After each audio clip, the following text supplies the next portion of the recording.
একদিকে তিপ্রামথার গ্রেটার তিপ্রাল্যান্ড, অন্যদিকে আইপিএফটির পৃথক রাজ্যের দাবি। দুই দাবির রাজনীতির জাতাকলে পড়ে প্রাণ ওষ্ঠাগত রাজ্যের জনজাতিদের।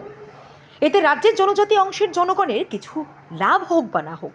একাংশ জনজাতি নেতা নেত্রী আঙ্গুল ফুলে কলা গাছ হয়েছে।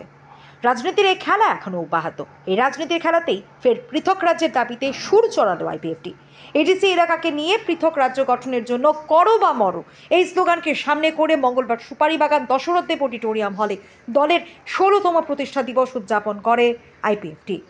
উপস্থিত ছিলেন দলের বিধায়ক শুক্লাচরণ নোয়াতিয়া সহ অন্যান্যরা। আজকে আমাদের ত্রিপুরার একটা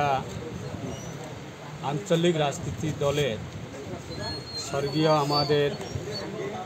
পদ্মশ্রী এনসি দেববর্মা তথা প্রাক্তন রাজ্য সরকারের ক্যাবিনেট মন্ত্রী, ওনার নেতৃত্বে 2009-এ এই আইপিএফটি পার্টি প্রতিষ্ঠা হয়েছিল। আজকে প্রায় 16 বছর ধরে আমরা আমাদের ত্রিপুরার স্বশাসিত জেলা পরিষদকে পূর্ণাঙ্গ রাজ্য গঠন করার সেই দাবি নিয়ে আমাদের মূলত এই পার্টি প্রতিষ্ঠা হয়েছে এবং সেই দাবিকে কেন্দ্র করে এবং সেই ইস্যুকে কেন্দ্র করে আজকে প্রায় 16 বছর ধরে আমরা এই রাজ্যে গণতান্ত্রিক পদ্ধতির মাধ্যমে আমরা বিভিন্ন সময়ে বিভিন্ন ধরনের আমাদের কর্মসূচি সেটাকে আমরা চালিয়ে এসেছি। আজকেও আমরা প্রায় আমাদের আইপিএফটি যারা রাজ্য কমিটি এবং সারা রাজ্যে যারা আইপিএফটি কর্মীর জন্য আজকের দিনটা অত্যন্ত গুরুত্বপূর্ণ, যে আমাদের এই দিন আজকে প্রায় 16 বছর পূর্ণ হয়েছে এবং আমাদের স্বর্গীয় এনসি দেববর্মার নেতৃত্বে 2009 থেকে প্রায় 2021 পর্যন্ত আমরা স্বর্গীয় এনসি দেববর্মার নেতৃত্বে আমরা এই দলে আমরা কাজ করে এসেছি এবং আমাদের বর্তমান রাজ্য কমিটির মাননীয় সভাপতি তথা ত্রিপুরা সরকারের মাননীয় প্রাক্তন মন্ত্রী প্রেম কুমার রিয়াং মহোদয়, ওনার সভাপতি, আমার পার্টির ওনার প্রেসিডেন্ট নেতৃত্বে আজকেও আমরা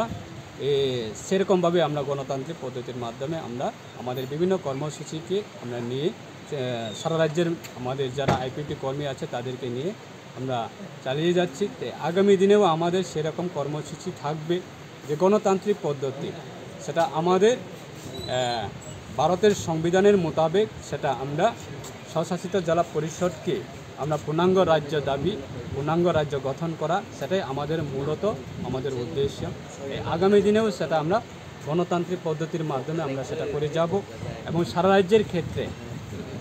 এক সময়ে আমাদের পার্টি বিভিন্ন কারণে আমাদের পার্টি কিছু না কিছু দুর্বলতা হয়েছে এবং বর্তমান পরিস্থিতিতে আমাদের দল এবং আমাদের পার্টি খুব ভালো একটা পরিস্থিতিতে আমরা আবার পুনরায় সেটা ওভারকাম করতে পেরেছি এবং আগামী দিনেও আমাদের বিশ্বাস যে সারা রাজ্যে যেহেতু আমাদের ভারতের সংবিধানের আছে, এই সংবিধান মোতাবেক আমাদের আগামী দিনে আমাদের অস্তিত্বকে টিকিয়ে রাখার জন্য, তার জন্য আমরা সংবিধানকে বেস করে পবিত্র সংবিধানকে সামনে রেখে এবং পবিত্র সংবিধানের মোতাবেক আর্টিকেল 2 and 3 দ্বারাই আমাদের রাজ্যে স্বশাসিত জেলা পরিষদকে আমরা পূর্ণাঙ্গ রাজ্য দাবি গঠন করা এবং ভারত সরকারের নিকট বারংবার আমাদের এই দাবিগুলি আমরা জানিয়ে এসেছি এবং আগামী দিনেও সেরকমভাবে আমাদের গণতান্ত্রিক আন্দোলনের মাধ্যমে আমরা ভারত সরকারের নিকট সেইগুলি আমরা আশা রাখছি যে আমাদের ত্রিপুরার জনজাতিদের অস্তিত্ব রক্ষার স্বার্থে আমাদের অবশ্যই ভারত সরকার আমাদেরকে সেই দাবিগুলি অবশ্যই কনসিডারেশন করবে, সেটা আমাদের বিশ্বাস। এই কারণে আজকে আমরা আমাদের এই আজকে একদিনে